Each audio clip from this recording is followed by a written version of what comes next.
الرحيم الحمد لوليه والصلاة والسلام على نبيه أما بعد فأعوذ بالله من الشيطان الرجيم بسم الله الرحمن الرحيم والصلح خير صدق الله العظيم. طول مني محبت شوق اخلاص سره یو ځل درود پاک وایي.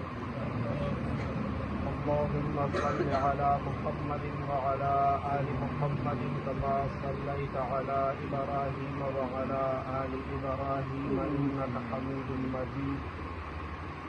اللهم بارك على محمد وعلى آل محمد كما باركت على إبراهيم وعلى آل إبراهيم إنك حميد مجيد. ودې کال کې یو شپه راځي، هغه شپه په شعبان کې 15مه شپه ده، شب براءت ورته وایي. په دغه شپه باندې داسې کار کېږي چې الله پاک په مخ د ځمکه څومره ګناهګار مسلمانان دي که نه، دی ته بخښنه کوي. او دوه کسه داسې دي چې په دغه شپه هم د هغې بخښنه ایثاره شي، ودرېږي، موقوفه شي. دا ډېر د رحم شپی د روژې نه 15 شپې مخکې راځي. په دغه شپه باندې د الله تعالی دا رحمت داسې په چپو باندې وي، څنګه د سمندر چپی وي که نه، نو د الله جل جلاله رحمت داسې موزن وي، چپی وي. هر کس په خپل رحمت کې الله پاک راولي. او دې دو کسانو ته الله پاک انتظار کوي، ملائکو ته وایي اورېږئ دې ته لږ صبر وکړئ، لا د دې په ګناه باندې د عفو قلم مه راکاږئ. دا کوم دوه کسان دي چې خپلو کې یې بداون راغلی دی او 3 ورځو نه زیاتې خبرې یو بل سره بند کړي. حدیث شریف کې داسې راځي حتی یصطلحا، الله پاک ملائکو ته وایي دې ته صبر وکړئ، اورېږئ چې کله دوی روغ وکړي بیا به پرې رحم کوو، بیا به ورته بخښنه کېږي. دا نن چې کوم مجلس دی دا د دوو وروڼو د دوو خاندانونو د صلح مجلس دی. کومو مشرانو ورکې قدمونه اخیستي دي، یو قدم دی الله پاک په تله د نیکۍ کې واچوي. قرآن شریف کې راغلی دي ان یریدا اصلاحا یوفق الله بینهما. یو څلور کسان دي چې کله هغې د صلح اراده وکړي، ارادو نه خو الله خبرېږي که نه، اراده خو وکړي، اراده او نیت زړه کې وي، بنده پرې نه خبرېږي، الله د هر چا د نیتونو ارادو نه خبر دی. څلور کسان دي چې هره معامله کې کله د صلح اراده وکړي، خدای پاک وایي ایمانه کور جوړ والا یوفق الله بینهما. څلور کسان څوک دي؟ 2 مشران او 2 فریقین. څو شوه؟ 4. یو هغه 2 کسان چې د چا منځ کې معامله راغلی ده، او 2 هغه کسان چې یو د یو مشر دی، بل د بل مشر دی، چې دا 4 واړه کله د کور د جوړولو اراده وکړي، خدای پاک وایي ایمانه دی دا کور جوړ وایي، زه به یې موافقت راولم، زه به توفیق ورکوم، زه به دا کور جوړوم. او چې الله کله جوړی، هسې زمونږ د ټولو خو ایمان دی که نه، الله قادر مطلق دی، چې الله تعالی یو کور جوړول غواړي، نو بیا که د هغې مخه کې هر څومره هم سخت رکاوټ وي، یو کس سخت وي، د هغه زړه به الله تعالی نرموي. نن ډېر مبارک مجلس دی. د دې مبارک مجلس په وساطت سره ما ته د خبرو موقع راکړلې شوه. یو خبره درته کوم ورونو، زمون خو پیغمبر صلی الله علیه وسلم ته الله پاک یو موقع ورکا د سوال د قبلولو د دعا د قبلولو. اسی خو د هر پیغمبر هر دعا قبلیږي. پیغمبر خو ډېره اوچته خبره ده، د هر ګناهګار مسلمان هر دعا الله قبلی چې کلمې ویلي. او بیا د پیغمبر علیه السلام چې د تمامو نبیانو سردار دی صلی الله علیه وسلم، خو یو خاص سپیشل موقع و د دعا د قبلېدو. د نبی علیه الصلاة والسلام د هغې نه فایده اوچتوله، لاسونه یې پورته کړه، جوله یې وغوړوله. 3 دعاګانې یې وغوښتې. یو دعا، یا الله زما امتیان که هر څومره ناروا کارونه شروع کړي، ګناهونو او د معصیت او د نافرمانۍ ژوند اختیار کړي، رښتیا ووایي دا زموږ اوس ژوند د فرمانبردارۍ دی که د نافرمانۍ دی؟ چې ومنو که نه بیا هم کار اسانېږي. الله دې زموږ ګناه مونږ ته معاف کړي. ډېر مبارک مجلس دی، په دې کې د الله پاک د طرف نه عفو ځوړنده ده، معافي کېږي. یا الله زما امت که هر څومره ګناهګار شي، خدای دا شکلونه وله وانړې. شکل وله د انسان نه حیوان ته وانړې. د داود علیه السلام زمانه وه، په هغه زمانه کې یو کلي نه الله پاک بیزوګان او خنزیران جوړ کړي. د شپې په آخرني پار کې په خپله بستره باندې ملاس او شکل یې د بیزو د خنزیر شو. 3 ورځې ژوندي و، بیا مردار شو، دنیا یې خواره شو، آخرت یې برباد شو. نو یا الله زما امتیان که هر څومره ناروا کارونه وکړي، شکلونه یې وانړې. هغوی څه چل کړی و؟ د داود علیه السلام د زمانې د خلکو ما قرآن شریف نه تپوس وکړو، تاسو خو پې ګوتې کېښوئ، موږ خو پې تشې بس ګوتې ږدو که نه، او ناوې سره لیږو او مړي سره یاستو. والله که دا دې دپاره راغلی دی، ګورې خفه رانه نه شي په دې خبره. دا دستور دی، دا آیین دی، دا به ژوند ته مخامخ کوم، په دې به ژوند تېروم. ما دې قرآن شریف نه پوښتنه وکړه، ته د الله کلام یې په مخ د ځمکه دا راته ووایه چې هغه خلکو څه چل کړی و چې بیزوګان او خنزیران ترې جوړ شوه. نو ما ته قرآن مجید وایي هغوی به د حد نه وتله. نو بیا مې دې تپوس وکړو هغه حد نه وتلي څه وو؟ وایي خدای پاک وله موقع ورکړه، ورته ویل چې 7 ورځې هفته ده که نه، هفته کې څو ورځې دي؟ 7. دې 7 ورځو کې 6 ورځې ځان ته کوي، خپل د دنیا کاروبار پکې کوئ. 1 ورځ مال راکوي، بس جومات کې به یې، عبادت خانه کې به یې، بل ټک کار به نه کوئ، عبادت به یې پکې صرف. نو هغې د خالي ورځ وټاکله چې د خالي ورځ شوه. قسمت دا و چې هغې د دریاب په غاړه باندې اوسېده، د هغې ټوله آمدني او انکم هغه د میانو ښکار و. په 6 ورځو کې به نه و چې د دې د کاروبار ورځ وه، او چې د عبادت ټیم به شو.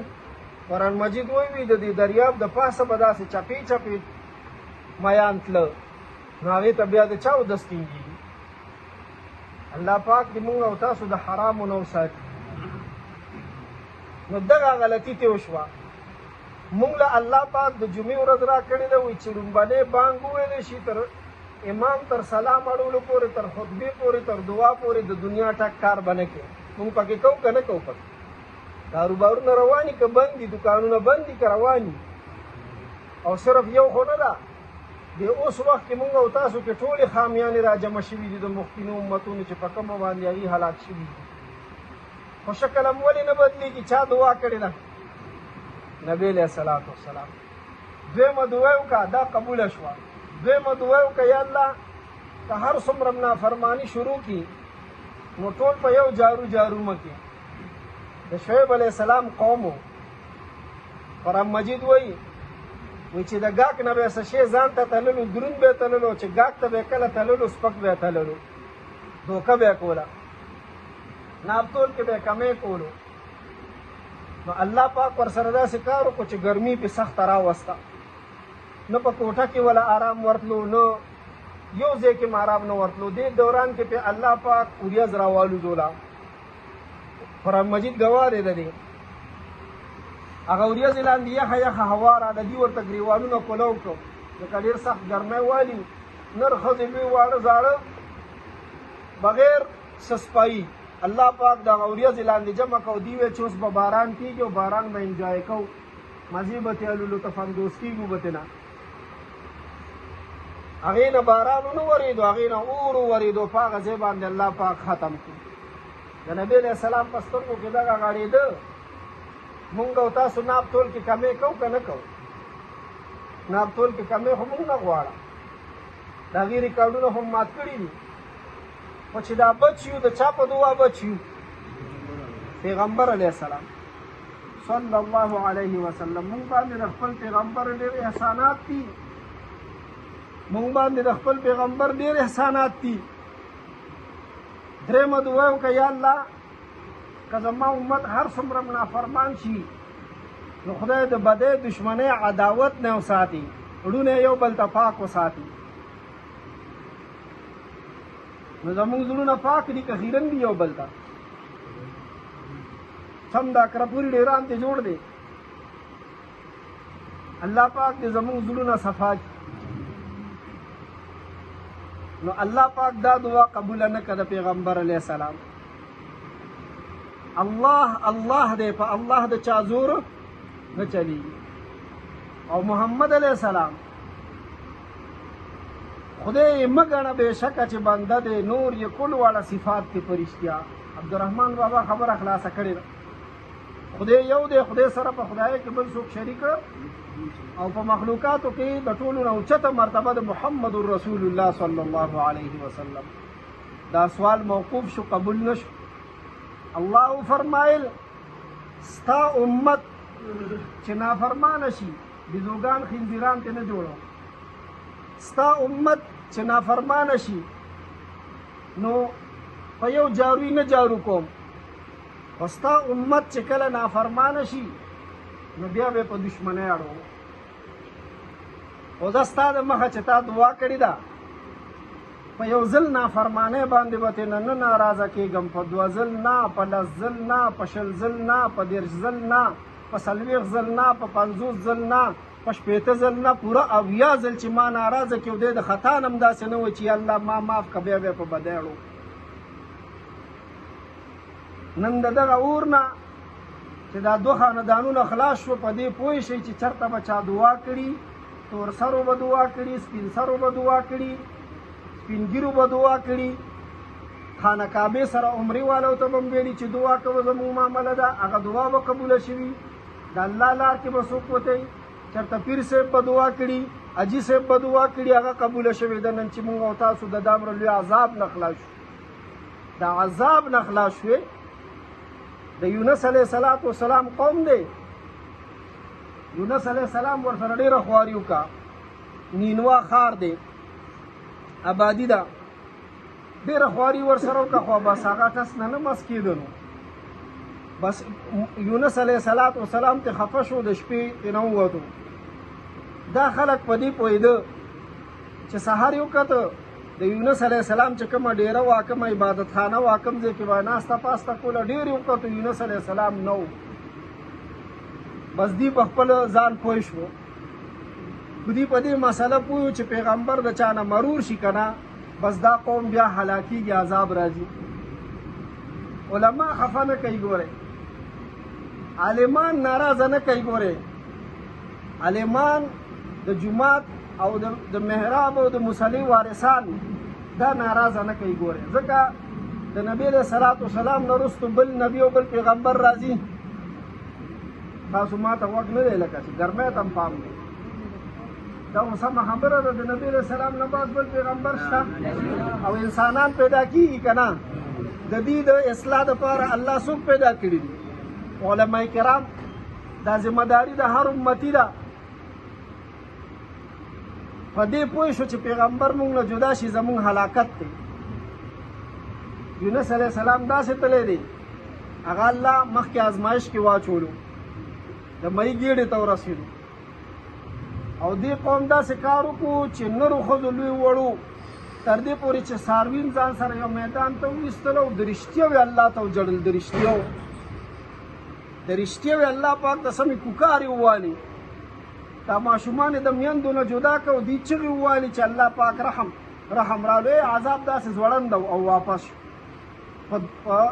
په دغه استغفار او په دغه توبه باندې نن زه د دواړو فریقینو دواړو وروڼو دواړو خاندانونو له مبارکبادۍ ورکوم او د دوی په دې صلح چې څوک خوشحاله دي ټولو ته خصوصا د جرګې د مشرانو له الله پاک د دوی په خوله کې او په لاس او خوا کې خدای نور هم تاثیر واچوي چې دا روغ او صلح او شمون د شته عذاب نه الله راوویستو او دا دعا په دې موقع باندې وکړو د علماو ته هم دا درخواست دی چې دا دعا وکړي چې یا الله امت مسلمه کم ځای کې خپلو کې اړم دي یا الله مونږ خپلو کې یو کې او یهودیان او هندوان چې دنیا ته په اور کې ولاړه ده هغې ته هدایت وکړي که هدایت قسمت کې نه خدای هغې په خپل غم اخته کړي دا بدۍ د هغې منځ ته ورولي مونږ دې نه خلاص نو ډېر مبارک مجلس دی الله پاک دې زمونږ او ستاسو توبه قبوله کړي یو دوه نیکۍ درته ښیم په دې مجلس کې هغې سره کبیره ګناهونه الله پاک وینځي او صفا کوي یو چې مړي له څوک غسل ورکړي او د مړي څه عیب دته ښکاره شي او دی هغه پټو ساتي چاته بیان نه کړي په سنت طریقه مړي له غسل ورکړي کفن ورته واچوي دې غسل ورکوونکي ته الله د تیر ژوند ټول ګناهونه معاف کوي لوی ګناهونه معاف کوي او دویم عمل دی صلات تسبیح مونځ دی 4 رکعاته مونځ دی زما په خیال تاسو ټولو له به درځي که چا لنه ورځي خپل امام سره خپل عالم سره الله والو سره نږدې کښېني او دا 4 رکعاته مونځ دی دا ته زده کوي په عمر کې یو ځل خامخا وکړي که د نه کېدی شي هره جمعه کوئ او دې سره الله پاک واړه ګناهونه او لوی ګناهونه معاف کوي دا دوه خو داسې دي چې د دې یوه موقع راځي نو بیا به زما ګناهونه معاف کېږي ګوره مړی به کېږي او بیا به زه هغه د سنت مطابق لامبو منو دا چېرته کېدی شي زما په ژوند کې نمبر راشي که را نه شي ډېر به داسې مونږ او تاسو کې وي چې لا تر اوسه بیا مړی لامبولې هم ني او نه به د مړي د لامبولو چلوله ورځي صلات تسبیح مونځه هغه به مونږ ته کېدی شي بعضې کسانو ته ګران ښکاري یو آسان څیز مې قرآن او حدیث کې موندی دی یو آسان څیز هغه په ناست هم سړی کولی شي په ولاړ هم کولی شي اودس کې هم کولی شي بې اودس هم کولی شي که په غسل کې وي هم کولی شي او د هغه څیز نوم دی توبه رښتینې توبه چې څوک وباسي که نه ځای په ځای الله پاک ګناهونه معاف کوي حضرت موسی علیه السلام زمانه ده خشکسالی راله ګرمي ده بوټي وسوځېده شنه څاروي کمزوري شوه انسانان بیماران شو موسی علیه السلام ته درخواست پیش کو چې استسقا مونځ او دعا د هغې استسقا دا وه چې ډاک ته به ووته دعا به یې غوښته موسی علیه السلام غږ وکړو چې ټول راوځئ ټول راووته چې د پیغمبر غږ دی څه به وایي میدان کې جمع شوه دعا وغواړئ چې الله باران وکړي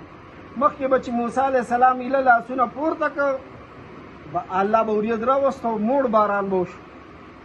موسی علیه السلام لاسونه اوچت که 10 منټه دعا 20 منټه ګنټه اوږې ستړي شوې سر ستړی شو او د باران علامه نه ښکاري موسی علیه السلام فکرمند شو خدای پاک سره په خبرو شو یا الله مخکې خو به چې ما لاس پورته کړو تا به باران وکړو دا اوس خو ما ډېر جړه فریاد وکړو په دې ډله کې ګناهګار ناست دی او داسې ګناهګار ناست دی چې 40 کاله وشوه دا 40 کاله په ګناه کې تیر کړي دي او په دې 40 کالو کې یو ظلم داسې نه دی ویلي چې ما وبخه خو ګناهونه بنده نه کېږي خو دې پسې دا الله ته چې وایي چې ما وبخه که نه دا ډېر قیمتي شی دی دا هر وخت وایي یا الله ما وبخه یا الله ما وبخه د هغه د وجې نه په تاسو باران نه کېږي موسی علیه السلام بیا قوم ته مخ راواړولو هلکه ما خدای پاک سره خبرې وکړي الله پاک فرمایي تاسو کې یو 40 کلنی ګناهګار دی هغه توبه نه وباسي داسې کار دی وکړي چې هغه د مهرباني وکړي زموږ د دې ډلې نه دې پاسي په دې څاروو رحم وکوي په دې زنانو رحم وکوي په دې ماشومانو بیمارانو په دې بوټو په دې شنو فصلونو اوس موسی علیه السلام د ډلې شا ګوري مخې ته هم ګوري ښي طرف ته هم ګوري ګس طرف ته هم ګوري چې اوس به یو سړی پاسي اوس به یو سړی پاسي چا کوم ګناهګار هغه ته خو ځان معلوم و که نه هغه له کې سوچ شروع خدایه که پاسم نو دا ټول جهان مې ویني دا خو بني اسرائیل دي دا کیسه خو به ختمه شي د پیغمبر په وخت کې خو راته څه نه وایي خو که ځان له شوم نو یو ځای کې مې چې څوک ګوري سپک به رالی دې زنې لاندې راکوي چې هغه دار یې که نه ګنهګار نو چې هر څومره ژوند مې وي خو به ډېر په دار شي پیغور خو شته که نه پیغور نه دې الله مونږ وساتي او که نه پاسم باران نه کېږي دا څه کې ګیر شو که پاسم شرمېږم که نه پاسم باران نه کېږي داسې کار یې وکړو چې بس راغونډ شو رامات شو گزارش دی مونږ او تاسو هم رامات شو بس ایغ نیغه هر وخت نه چلیږو هر وخت هم سینه راویستي رامات شو الله ته عاجزي وکړو راکاږه شو هغه راکوږ شو په زړه کې الله پاک ته وویل چې یا الله بیا به نه کوم توبه مې ده اوس مې پرده وسات یا الله بیا به نه کوم پرده مې وساتي الله پاک دې طریقې سره دا متوجه کولو موسی علیه السلام په دې انتظار دی چې څوک به پاسي دې دوران کې باران رالو ښه موړ باران شو ما ته هم غوږ دی ښه موړ باران شو باران خو شو موسی علیه السلام بیا الله پاک سره خبرې کوي یا الله تا ویل ګناهګار دی د هغه د وجې نه در باندې باران نه کوم نو خو پانسېدو باران شو الله پاک ورته فرمایل هغه ما سره صلح وکړه هغه ما سره صلح وکړه او داسې صلح وکړه چې هغه ما خپل دوست جوړ کړو بیا موسی علیه السلام خدای پاک ته وایي یا الله چې ستا دوست دی که نه نو ما ته خو یې لږ دیدن راکړه چې لږ یې وګورم الله ورته فرمایي چې کله مې دشمنو نو پرده مې پرې اچولې وه چاته مې نه ښولو چې اوس مې دوست شو ورسره مې صلح وکړه صلح را سره وکړه دوست مې شو اوس ترې نه پرده ولې خوا کم ولې وښې نو توبه ډېر زبردست شی دی راځئ چې مونږ او تاسو ټول د الله سره صلح وکړو د دې دوه ملګرو صلح وشوه د صلح مجلس دی راځئ چې مونږ ټول په شریکه د جرګې مشران دي که د علمایو مونږ احترام سره قاجیان صاحبان دي که دا ټول څومره ملګري یې مسلمانان ټولو ته د خیرخواهۍ نه ویم راځئ چې په شریکه مونږ د الله سره صلح وکړو الله دې زمونږ او ستاسو د ټولو ګناه معاف